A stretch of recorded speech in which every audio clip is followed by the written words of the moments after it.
All right, so let's get to that little power ranking segment we've been previewing this whole entire time. The best and the worst coaching hires since 2007. So we're going to take it for the best first, the best for first, the worst for last. Number 5, Mark Dantonio, Michigan State hire. James, you like this one. Well, so there's a few other options that we had debated on putting in this one. And we thought about maybe Chip Kelly to Oregon, or maybe even heck, Chip Kelly to UCLA, even though he hasn't done anything there. That will be there. And I think, in 2-3 years he'll be on that one. But Chip Kelly made the most impact at Oregon, probably more of an impact immediately, of course, than Mark Dantonio. But Dantonio's been there for 10 years. He got hired, in the 2007 season, etc. And I'll tell you what, he has taken Michigan State program that was historically 6-5 every year, basically for a decade. They had 1 year where they went 10-2 under Nick Saban, and then Saban, hightailed out of there to LSU in 1999. And he has made them a legit Big Ten contender every single year. They went to the playoff, guys, just 2 years ago. I know they got shut out by Alabama,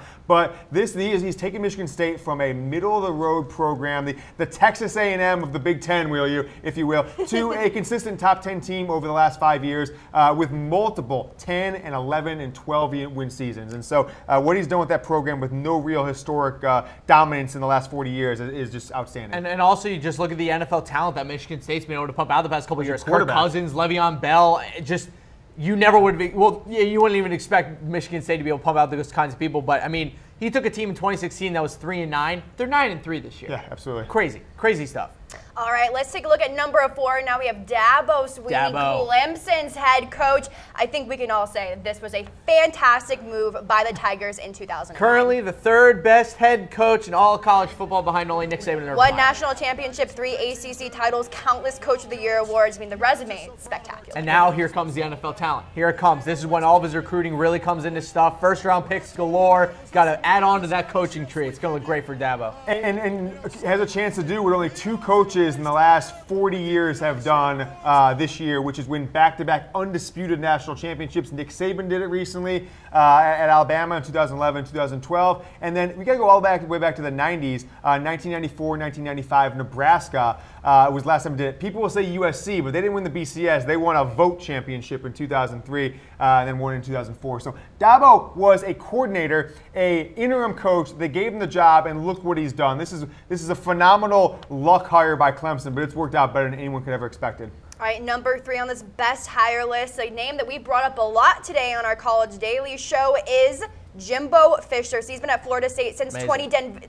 Very similar resume like Dabo. 3 ACC titles, 1 national championship, a great 83-23 overall record. Florida State would really hate to see this man go. And we've talked about it a lot here at Chat Sports. If you look at the history of Florida State football, it's been 2 guys. It's been Bobby Bowden and it's been Jimbo Fisher. And what Jimbo Fisher's been able to do with this program, and really kind of, I don't want to say he took Florida State to the next level, but I really want to say he turned them into, or I guess reignited the sleeping giant that was Florida State. And now look at them. I mean, since he's gone there in 2010, 10-4, 9-4, 12-2, 14-0, 13-1, 10-3, 10-3, and then finally they had a down year this year. But I mean, since he's been there, they've been one of the best programs in the country. Yeah, and so they brought him in because it was a way to get a new coach in there, get some new blood in the program without forcing out their legendary head coach Bobby Bowden. So he was one of the few, maybe if the only, coach in waiting situations that have ever worked out. Texas tried it with Will Muschamp, didn't work out. It's happened a few other places. The coach either West Virginia, we'll talk about that one in a second. The coaches either end up wanting to fight each other, and one of them gets fired because of it, like it happened in West Virginia, or they leave and take another job because they don't want to wait 3 and 4 years. And so Jimbo came in as OC. They pulled him away, and he's done phenomenally well. And if he takes this Texas A&M job, I know it might be for personal reasons, but it'll be one of the weirder job changes I've ever seen in sports history.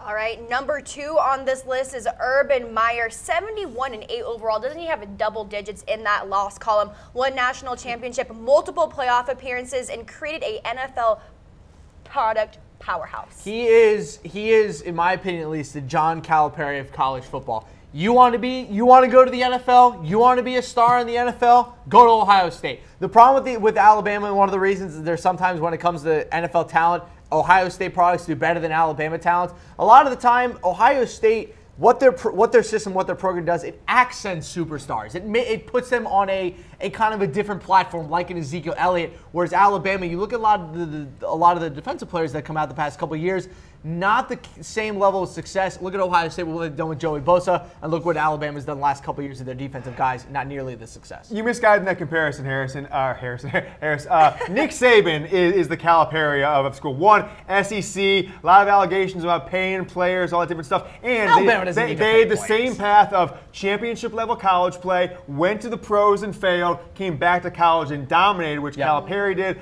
Nick Saban's doing the same thing. You know what Urban Meyer is? He is the Roy Williams. We did our college football best jobs show a few weeks ago.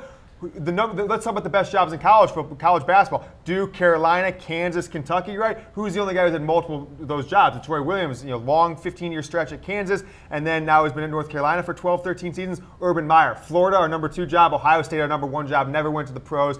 I think if you talk about job, like the level of the hire when it happened, which we're basing on what they did. Urban Meyer is your number 1 hire because he had multiple national titles before Ohio State. I think Chip Kelly at UCLA is your number 2 hire in that segment. But Urban Meyer, it's no question, he's done phenomenally well. Been in Ohio State for 6 years. People don't forget about what happened before Urban Meyer, but I'll put it this way: people in a way kind of have forgotten the whole crazy Jim Tressel situation that happened because he's done such a good job since he's gotten there. All right, guys, number 1 on this list, kind of a no-brainer. It's Nick Saban, 125-20 record, 4 national championships, SEC champs 8 times and 2 times coach of the year. Is he ever going to leave Bama? Well, I know he shouldn't.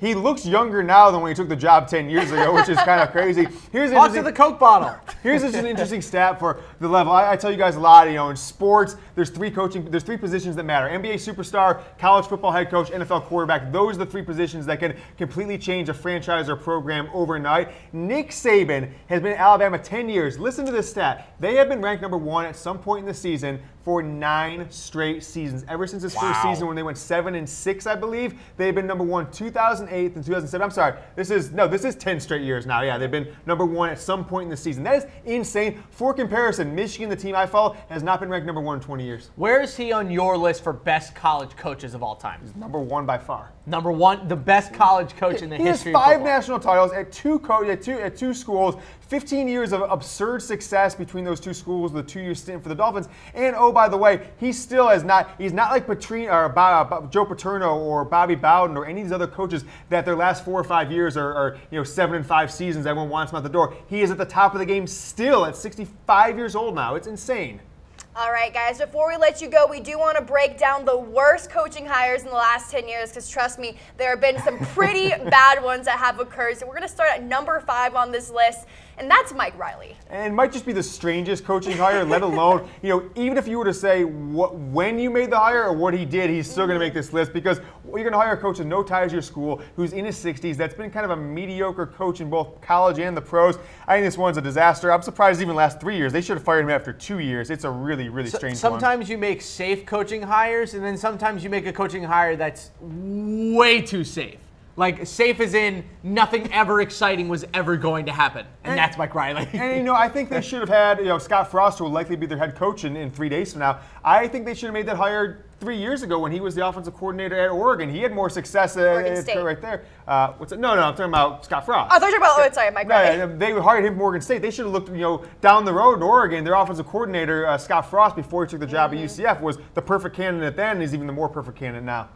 Mike Riley left a struggling Oregon State team and just up and left them. And that was a really interesting thing. I think Mike Riley doesn't really have control of his locker rooms, and I think that he's not necessarily a player's coach. I mean, he didn't even tell his Oregon State team that he was leaving. They all had to learn on Twitter.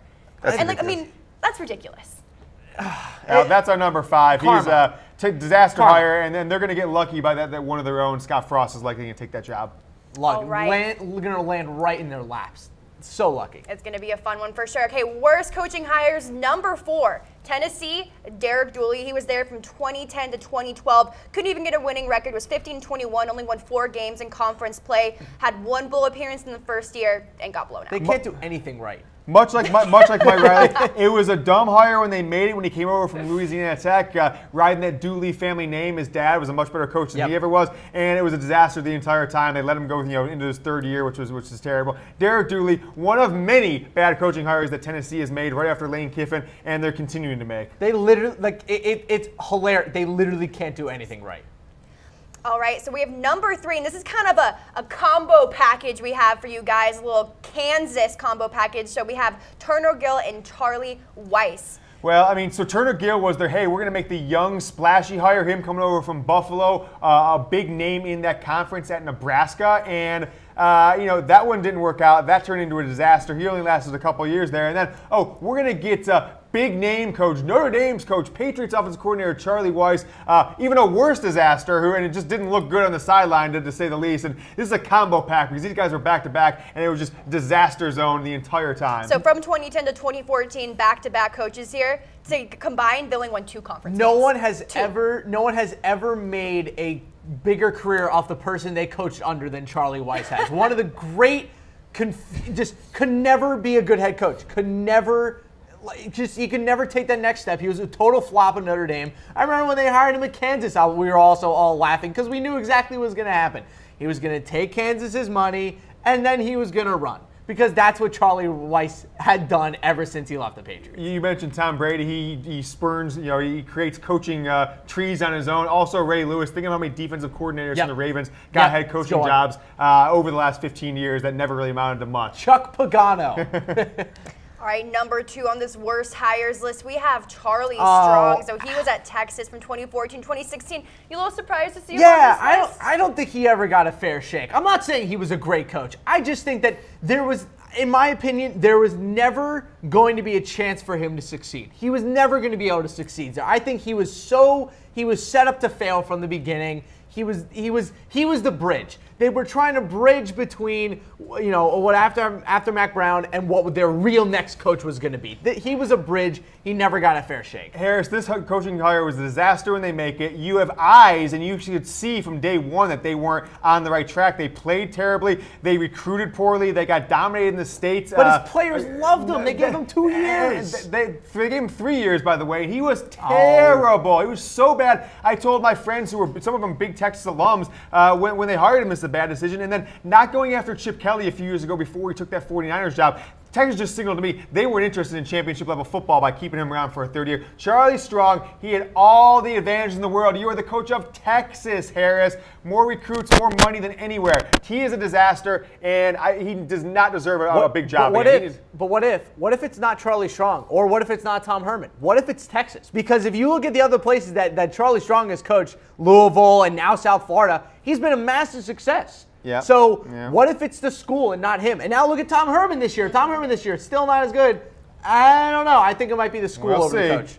All right, number 1 on this list, and James, I'm going to let you take this one. Rich Rod, Michigan. Well, everybody wanted Les Miles in 2007. The athletic director, this is documented, was out sailing and missed Les Miles' frantic calls when he basically got the, hey, you're not coaching the SEC title game tomorrow if you don't sign this thing and publicly denounce the Michigan job. And Michigan didn't pick up his calls. They had to go to the candidate number 4, Rich Rodriguez, who at the time, by the way, 3 weeks prior was the coach of the number 1 team in the country. Never fit at Michigan, didn't get the thing. Michigan was in 40 years of excellence, didn't have a losing record, bowl game every year, 9 wins or better. Rich Rodriguez comes in, goes 3-9 in year 1, 5-7 in year 2. He's a disaster. He's by far and away the worst coaching hire in the last 10 years, if not the last 100 years. Rich Rod, now at Zona since 2012, hasn't had much luck there either. Tell us how you really feel, James. All right, Rich Rod, rounding up that list. So here's a little recap for you guys of worst hires since 2007. We have Mike Riley at 5, Derek Dooley at 4, Turner Gill / Charlie Weis at 3, then Charlie Strong at 2, and then Rich Rod coming then at number 1. I love the Charlie Weis one. I can't believe that Charlie Weis, after all of his coaching expenditures and everything they had with him, he ended up at Kansas and still failed. Classic Charlie Weis.